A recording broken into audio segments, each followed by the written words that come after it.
This next chapter is very long, so I'm going to divide it up into two. So today's will be page 112 until about page 127, and then I'll make another video for the other part, and then that'll lead us right into part 3, and we'll be done with the book. So this thing's flown by. Shall we begin again? The boy, obviously refreshed, the caffeine probably percolating through his veins, nodded. Eagerness brightened his eyes. Okay. Trent regretted the loss of intensity and concentration, but was confident that he could easily lead the boy into the heart of the interrogation. Earlier, we covered your actions during the first part of the afternoon. Your sightings of the postal carrier and some youngsters. Did you observe anyone else on your way to Alicia Bartlett's house? Jason lowered his head in an effort to concentrate, his eyes half closed, trying to envision what Main Street had looked like that hot afternoon. He recalled a few cars passing by, the sun flashing on store windows, the walk sign at the intersection of Water and Main Streets, a young girl pushing a baby carriage. But all of it muted, quiet, like watching a movie without sound. Nothing, so nobody in particular. I mean, a few people, but nothing outstanding. Nobody out of context. Glad to be using one of Mr. Trent's phrases. Good, Trent said, indicating his approval. Then on to Alicia's house. Now we must be careful, Jason. I want you to be specific about that visit. Trent watched for the boy's reaction to this sudden switch from his observations in the town to the scene at Alicia Bartlett's house. He saw the boy look away, as if suddenly troubled and doubtful. Have I moved too soon? He wondered. Jason was regarding the blank wall, as if he could find the answer to his question there. The question, was this the moment to tell what he hadn't told the detective about Brad and Alicia and how they seemed mad at each other on Monday, not only about the puzzle, but about something else?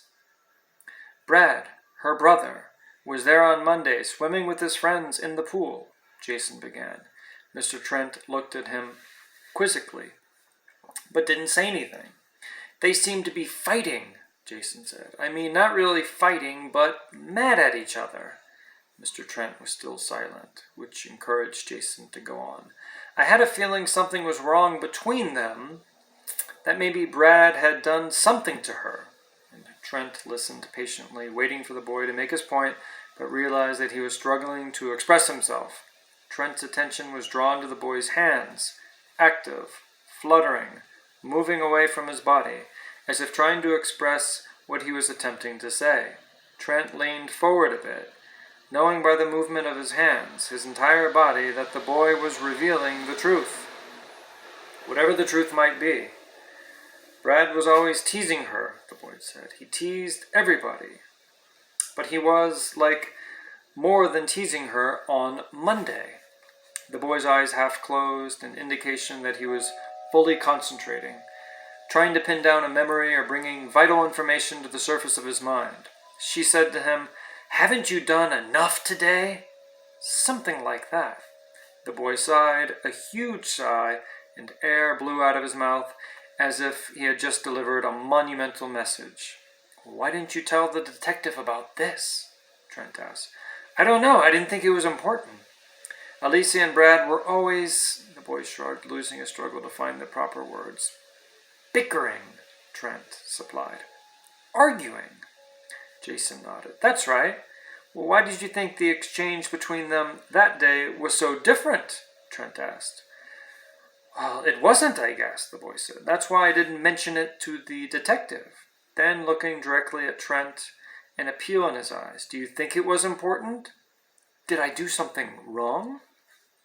Trent tried not to show his surprise at the boy's remarks. Astonishingly, the boy seemed to be suggesting that the girl's brother was somehow implicated in the girl's murder, that they quarreled on the day that she was killed, which could provide a motive. Trent recalled that the brother had an alibi, although he knew that alibis could be manufactured. Was it worth looking into? Should it be looked into? If it was, the present situation could be disrupted. And it mustn't be. Jason Durant is my subject, not the girl's brother.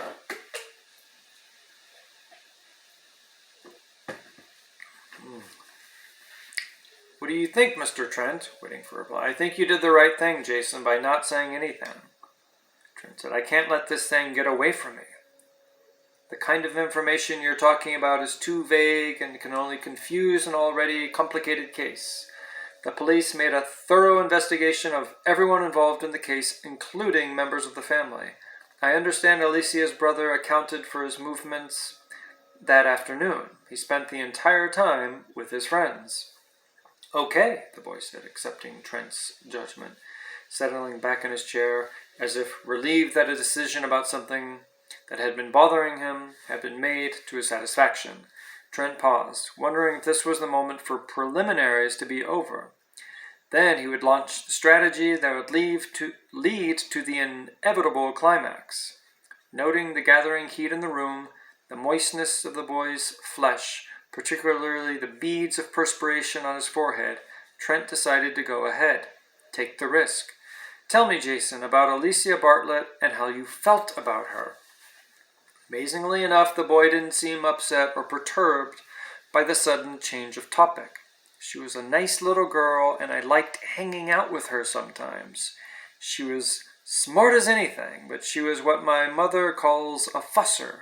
I mean, she was great at making those jigsaw puzzles, but she'd moan and groan trying to pick the right pieces, and then she'd place 5 or 6 in a row and look at me with a big smile on her face. A bright little girl, Trent said. She was way smarter than me, the boy said. One day she tried to give me lessons about how to be better at making the puzzles. Showed me how to choose the different pieces, how to start the borders. She had a good time acting like she was the teacher and I was her student. Did you think she was putting you on, Trent? Putting me on? Yes, that actually she was somehow making fun of you. Why would she do that? Well, maybe she liked to tease you to make herself seem superior. Maybe she was insecure and had to do things to make her seem more than she was. It was just the opposite, Jason said. She wasn't bragging or anything. She was just showing me how to make the puzzle. Or did she want to make you feel inferior? No, Jason said, frowning, thinking again of the lesson. Had Alicia actually been making fun of him? Why would she do that? Well, maybe she wasn't your friend after all. Maybe she only pretended to be.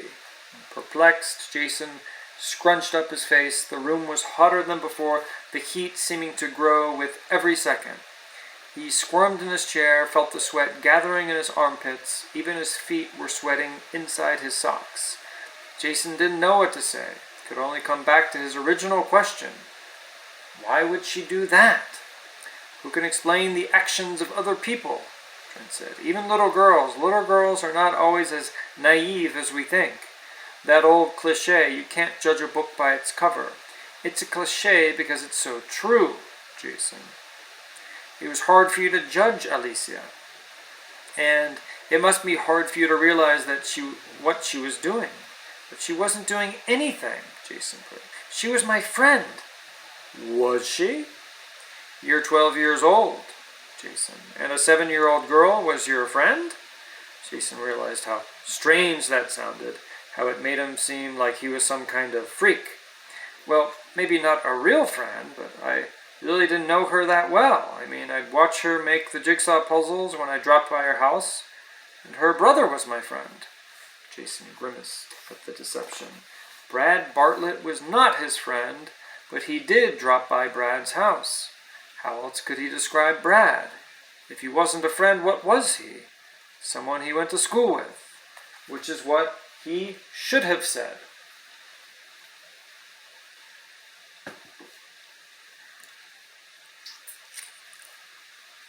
Didn't you also visit her at school at recess? Sometimes. Yes. Then you did more than just drop by her house to visit her brother. Yes, I guess so. You guess so? No, I mean yes. Jason was confused again. Were you attracted to her? Trent had carefully chosen the moment for that question.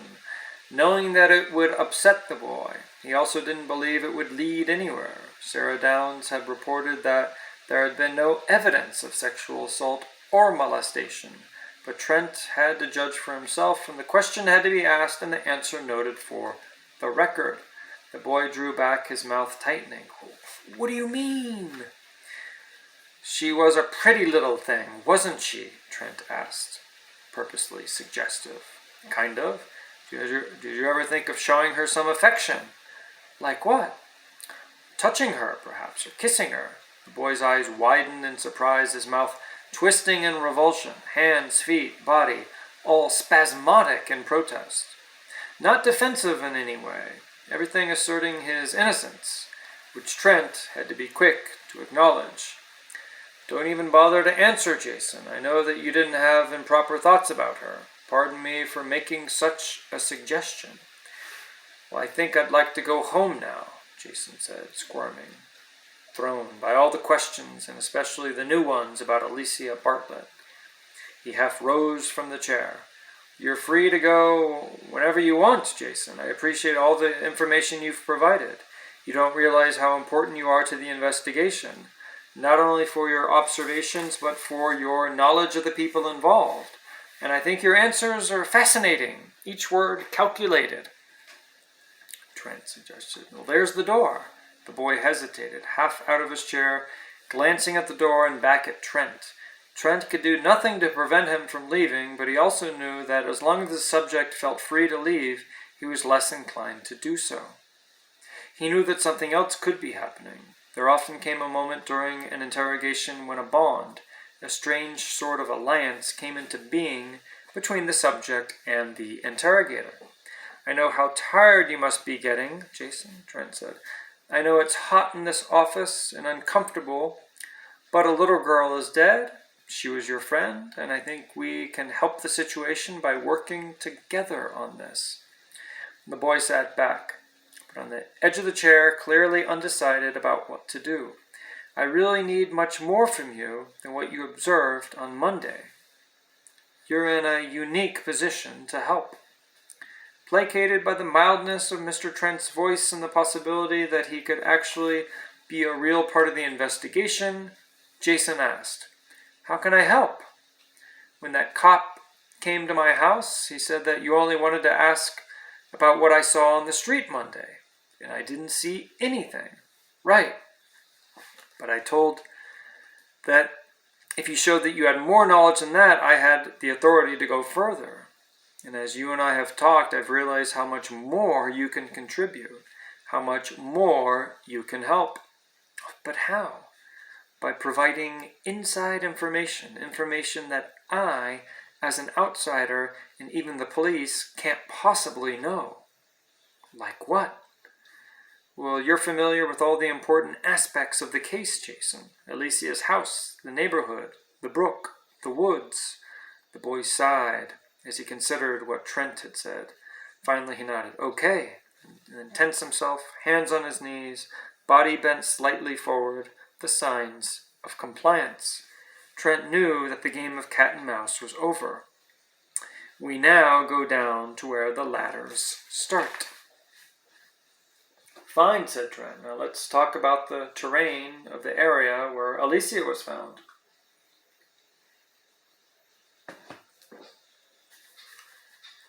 The boy found. "Terrain? The features of the area, the woods, bushes, undergrowth," Trent explained. "You are familiar with it?" "Yes, we played there a lot. There's a baseball field and some swings and a slide for the young kids." "Did anyone tell you the exact spot where Alicia was found?" "Somebody said a few feet off the path, near some trees," they said. They said she was covered with branches and leaves and stuff." Trent noted that the boy had stumbled a bit and had avoided using the word body, which was entirely appropriate. Trent had also done so to make it easier for the boy.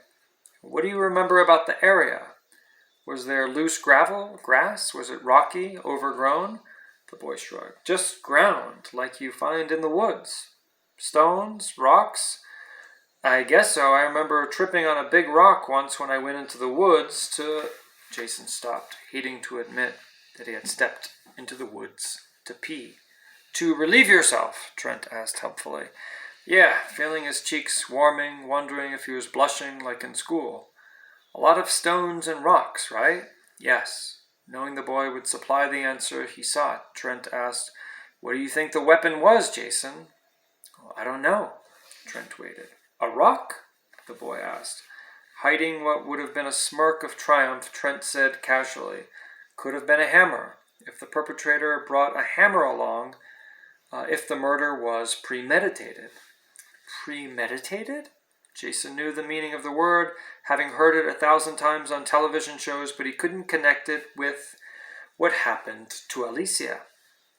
I mean, if someone had planned Alicia's murder in advance, but I don't think it happened that way.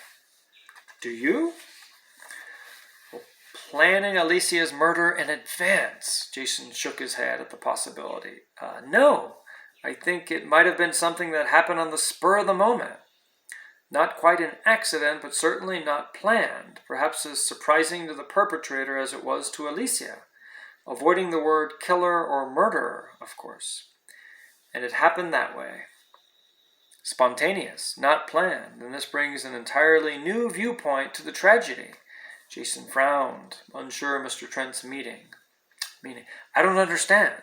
What I mean is this. For instance, if you, Jason, committed a terrible act, for instance, and you had killed Alicia without premeditation, without planning it out in advance, but in a moment of panic or losing your temper, then it would make a big difference in the way the case was handled.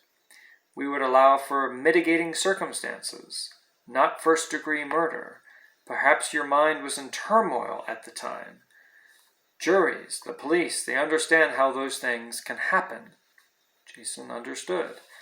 He was aware of different charges in murder cases, mostly from television, first degree and second degree and manslaughter, but had never given them much thought. He frowned as he looked at Mr. Trent. The questioner wore an expression on his face that Jason had not seen before. He looked sly. Jason recalled words from a book he'd read as a little kid, sly as a fox. And suddenly the import of Mr. Trent's words struck him. If you had killed Alicia. So yes, Mr. Trent is sly, he's very cunning, and we can see he's trying to trap Jason. We'll stop there, and the next video will be the next part of the chapter.